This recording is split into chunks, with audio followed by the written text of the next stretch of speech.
గత ఏడాది తల్లికి వందనం అని చెప్పి మనం పెట్టిన అమ్మఒడిని వాళ్ళ తల్లికి వందనం అని పేరు మార్చినారు.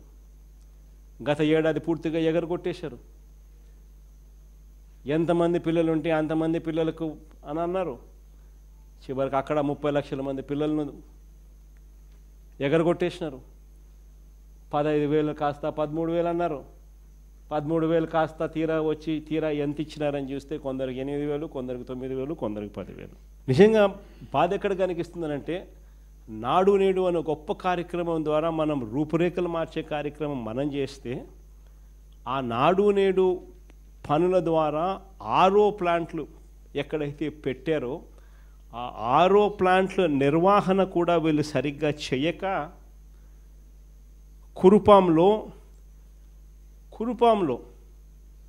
నియోజకవర్గంలో ఏకంగా 2 పిల్లలు చనిపోయారు. 143 మంది పిల్లలకు పచ్చకామర్లు. హాస్పిటల్లో ఇంకా 30 మంది పిల్లలు ఇప్పటికి కూడా ఉన్నారు. నెల రోజుల క్రితం జాండీస్ కేసులు బయటపడితే కనీసం పట్టించుకునే నాతుడు లేడు.